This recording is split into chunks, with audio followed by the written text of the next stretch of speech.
Okay, this is number 12. If you notice, I had a little numbering error in the packet.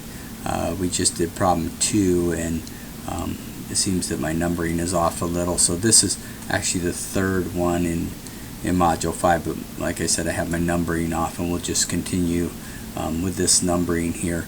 But it says, list the ordered pairs x, y from the given graph. So to speed this video up a little bit, what I did was I already listed the values of the points here. I counted over 7, and I believe this was up 6, so that was the A value. So you list all of these coordinates here. Okay. Step 2, it says find the domain and the range. Remember that repeated values in a set only need to be listed once.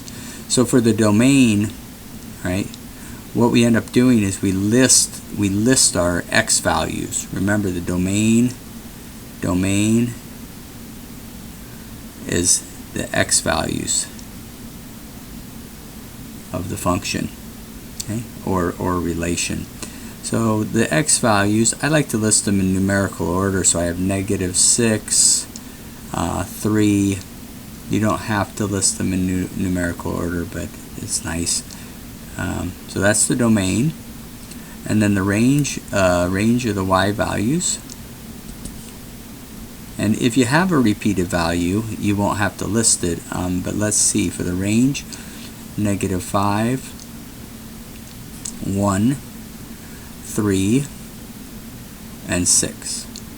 So that's the domain and range. Okay? And it says, does this graph represent a function? Well, if you look, it passes the vertical line test. So yes, it is a function.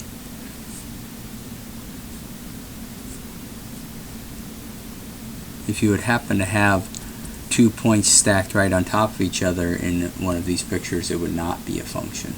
All right. Next up, we get some function notation. It says consider the function.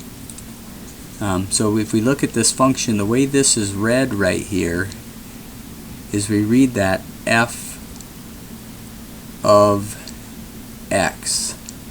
Okay? And then we would read the equal sign as is. So f of x is -35x plus 2. And so find f of -4. That means we're just going to substitute the value into the function. So functions are kind of like formulas. We just put the value in and then we do the math. Okay? So I'll put the value into the function. When I multiply this, I get 140 plus 2 is 142. So when we have an input value, okay, an input value of -4, our output value is 142. We can also have stranger input values, like an input value of a.